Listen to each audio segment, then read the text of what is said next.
এই আচ্ছা দোস্ত শোন, তাহলে আমাদের নেক্সট ট্যুরে আমরা কোথায় যেতে পারি? কই আর যাইবো, চল কক্সবাজারে যাই। না রে ভাই, কক্সবাজার মুতার পানি খাইতে যাইতাম না। তাহলে চল ইন্টারন্যাশনাল একটা ট্যুর দেই, এই থাইল্যান্ডে যাই। ভাই থাইল্যান্ড যাওয়ার টাকা আমার কাছে নাই, আর বাংলাদেশের কোনো জায়গা আমার পছন্দ না। তাহলে চল নেপাল যাই। ও বন্ধু চল নেপাল যাই। যাওয়া যায়, এটাই ভালো হবে। আমি তো 100 তোদের সাথে যাবো। তাহলে আমিও যাবো। তাহলে শোন, তাহলে সামনের সপ্তাহের ভিতরে আমাদের ইয়ারের টিকিট গুলা কাটে ফেলতে হইব। তোদের পাসপোর্ট গুলা সব আমাকে তোর কালকের ভিতরে জমা করে দিবি, ঠিক আছে?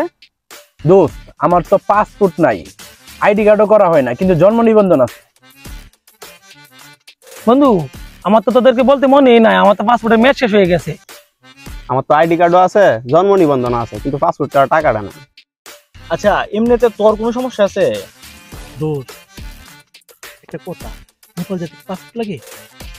তোরা তোরা আলুর চপ খাওয়ার টেহা নাই, তোরা যাবি ইন্টারন্যাশনাল ট্যুর দিতে। তোরা এই বুড়িগঙ্গা আছে না, এই বুড়িগঙ্গার মধ্যে গিয়ে ডুব দে, তোরা যা। তোরা ইন্টারন্যাশনাল ট্যুর দেওয়ার দরকার নাই।